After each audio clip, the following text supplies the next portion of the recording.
All right, man. So media is a joke. And I think we all know that media is a joke, and it's been a joke for a while. And last night, they pretty much just confirmed who will be selected as the 2024-2025 NBA MVP. And that person is SGA. And before I show you all how they confirmed it, in my opinion, I'm going to make sure that I say, despite who they're telling us and manipulating us to believe is the MVP, make no mistake, the true MVP is Jokic. And I'm going to prove that in this video with some statistics that I bet a lot of you all, most of you all, didn't even know. But as a reminder, I want to make sure that I remind you all what this same media had to say last year when Jokic was announced as the winner. And Nikola Jokic claims his third MVP award. Shaq, your thoughts? I don't like to rain on people's parade, but I'm not happy with this one. Congratulations to Joker, you are the best big man in the league, but based on everybody's criteria, my criteria, stat stuffer, you guys' criteria, number one seed, which team has a better record, I felt Shai Alexander deserved it because I've been number two a lot. When I played my ass off, number two, so the fact that he has to start all over next year and try to win it again, I think it was, I know it's going to be hurtful for him. Hopefully he uses this to motivate him to win a championship. But I thought, and again, no disrespect to the Joker, best big man in the league by far. You could have went this way, but I thought Shai Gilgeous-Alexander, one of only a few players that had 30 points 50 times, stat stuffer, great season. His team is number one. Nobody expected him to be number one.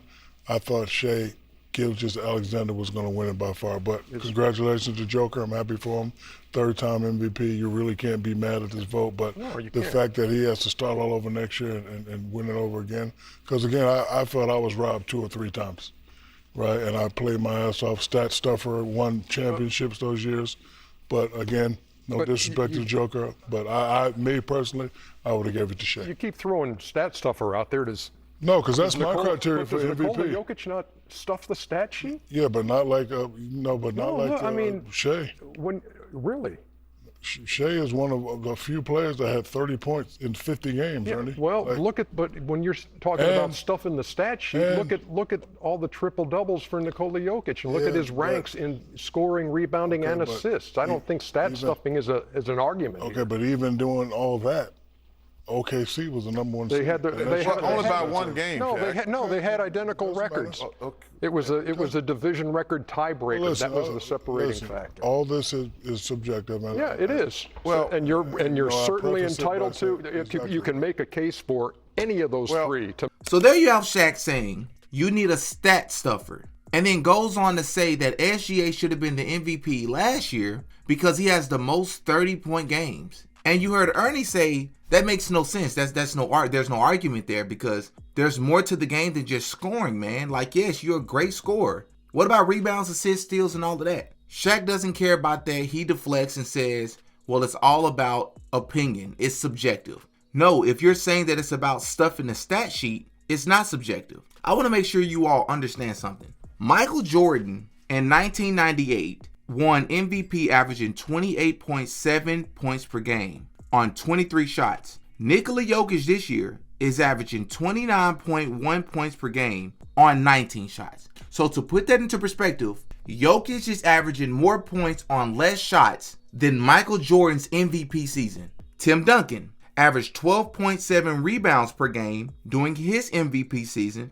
in 2002, playing 40.6 minutes per game. Jokic is averaging 12.7 rebounds per game on less minutes. He's playing 36 minutes per game. So less minutes, Jokic is still averaging the same amount of rebounds as Tim Duncan, the great Tim Duncan's MVP season in 2002. Steve Nash won MVP in 2006, averaging 10.5 assists. Jokic is averaging 10.2 assists, so almost the same amount of assists as Steve Nash in his MVP season on less turnovers. So Jokic is averaging almost as many assists as Steve Nash in his MVP season in 2006, averaging less turnovers per game at 3.1, and I believe Steve Nash averaged 3.5. John Stockton, only the all-time steals leader, averaged 1.7 steals per game in his best season. Jokic is averaging 1.8 steals per game on less fouls. So in other words, Jokic is literally averaging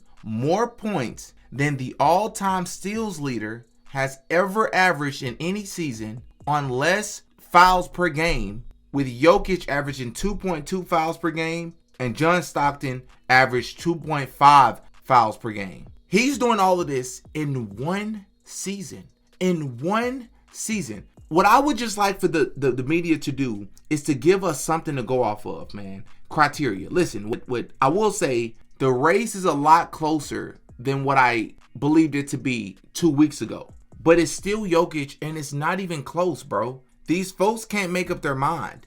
You got Candace Parker up here on NBA TNT, which, by the way, I don't know if I'm the only one that feels this way. I wish it was Chuck, Ernie, Kenny, and Shaq, and I wish they wouldn't flip-flop between the two, because I really don't like this lineup. No disrespect to them. They're just not funny. Shaq is not nearly as funny without Chuck and Ernie and Kenny. It's not as exciting. I don't think nearly as many people watch the show when they're not on there, but I digress. You got a segment that they dropped last night where Candace Parker makes the case, in my opinion, for Shea to win MVP. And one of her arguments was that at one point in time, young people, especially college players, modeled their game, wait for it, after Paul George. Psychologist. Yeah, I probably struggle with psychology. She literally said this. SGA is having a huge impact. Candace and I were doing college basketball the past week, and we noticed a trend in the post-game interviews. Yeah, all the college teams are now doing interviews together. And I think a lot of it has to do with them watching OKC and watching the way they are. And I think a lot of kids now say they model their game after PG-13. But I think a lot of kids in a couple years are going to say they're going to model their game after SGA, because Shaq, you said it at the break, like there's nobody really that plays like him. I just want to interrupt for just a sec to say, first of all, thank you so much for watching this video. And if you're new to the show, please know we're thirsty to grow and to drink some of this warm water with lemon. You can help us out by liking this video and subscribing to the channel. But don't worry, I'm going to give you 5 seconds to hit that like button for me.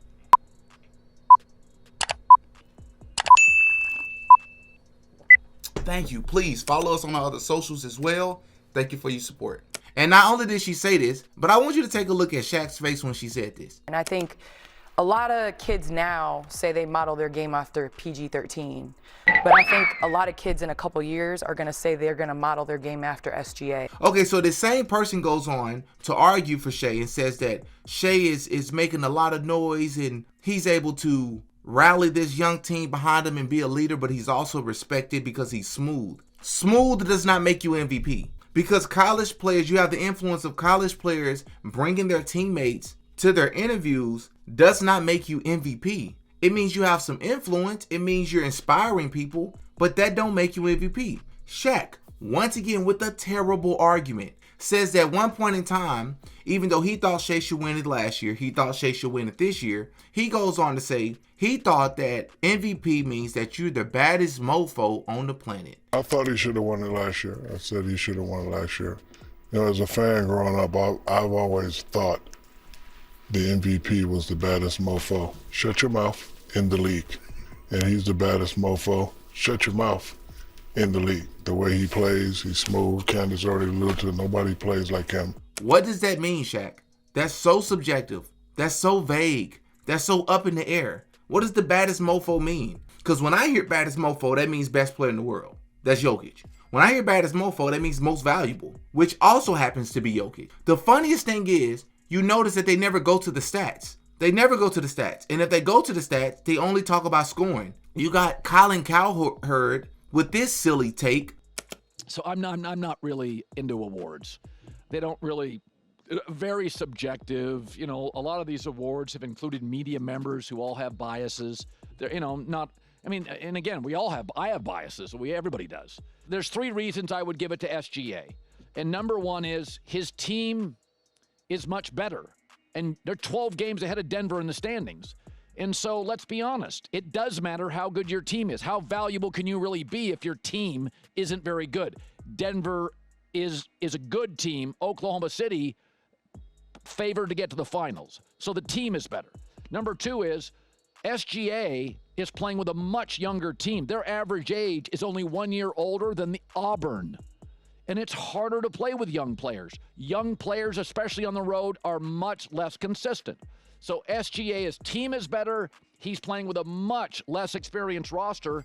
And the other thing is, and this is probably only about 20% of it, SGA is a much better defender. What do you mean you have the better team? How do you get better points or more favored to win MVP? Because your teammates are better. The Thunder are far better off and will probably be a top 4 seed in the Western Conference without Shea. The Nuggets would be a lottery team. I don't even think they would make the play-in without Jokic. SGA is having a great season. Jokic is having an all-time great season. One could make the argument that man is arguably having the greatest season we've ever seen before. I would say that the only reason I would say that it's a lot closer now because Jokic missed like the last 4 games, nursing an injury, and I give props where it's due. And that props that's deserved is what they're doing in OKC with that young team. It's incredible. They have a chance to make it to 70 wins. They say your best ability is your availability, and SGA has been available all year despite having different teammates that are out. Even though Jokic just has teammates that have missed, Gordon has missed like half the season. Russ missed some time. Murray definitely missed quite a few games this year, which is their second best player.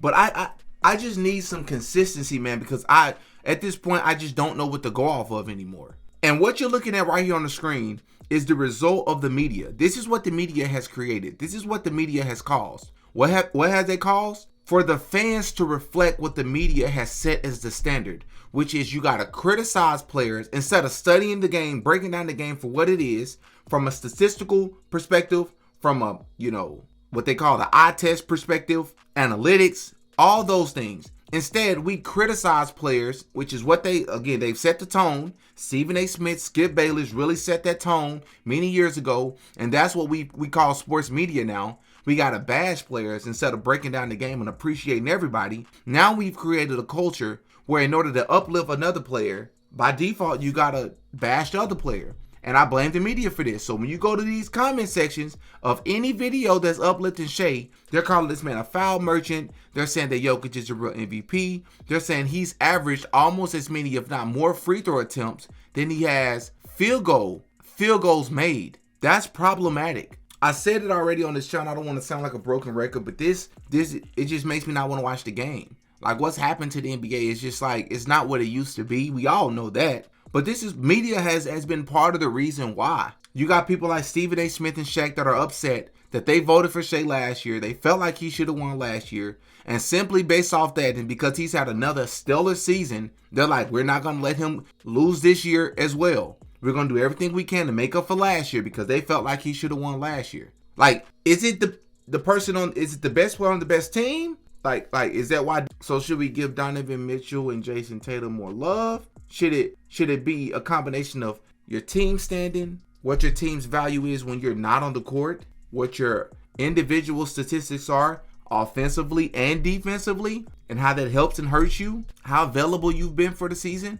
All those things should be factored in. But again, what you notice is they won't compare the stats. They won't look, because again, the numbers don't tell everything. But once again, in Jokic's favor, when you watch the game, you can clearly tell there's a difference, bro. There's a difference. That's all. I don't want to ramble in this video. I just wanted to share to say I believe personally the media just validated and confirmed last night who's going to be selected. Because normally when they do these interviews and they put out these messages and these sort of narratives towards the end of the season, it's because they want to plant it into people's minds who they think the MVP, who they're going to select as the MVP. And I also just want to end this video with a question. Why can't fans vote for who MVP is? I'm not saying only fans. I'm not saying fans should be the only ones voting. I'm saying fans should be a percentage. Because, of course, when you look at the All-Star voting, yeah, we understand there's a lot of silly people out there. They get carried away with this voting. And they're voting people who have barely played all season. They're voting for people that's not even in the NBA anymore to be, like, it's silly stuff. But I'm saying the fans should have a percentage of the votes to decide who's MVP. Because, once again, when you look at individual, independent media, overwhelmingly, we all say Jokic. Yes, SGA's having an incredible season, but he's not having the best season out of everybody in the league. Jokic is. It is what it is. But when you go to mainstream media, who got all these followers, all the influence, all the pull, all the weight. They've created this narrative for NBA. He's smooth. He has aura. He scored a bunch of 30-point games. He scored a bunch of 20-point games. He scored a bunch of 40-point games. He scored a bunch of 50-point games. They're not going to talk about rebounds. They're not going to talk about assists. Yes, he's a better defender than Jokic is. I agree with that, despite the fact that they're averaging the same amount of steals. I don't know. It's just ruined everything for me personally, bro. Y'all up in the comment section. Y'all let me know what y'all think, man. I'm Demetrius. I go by DD. That's all for this one. Peace. Oh, yeah. DD got a podcast.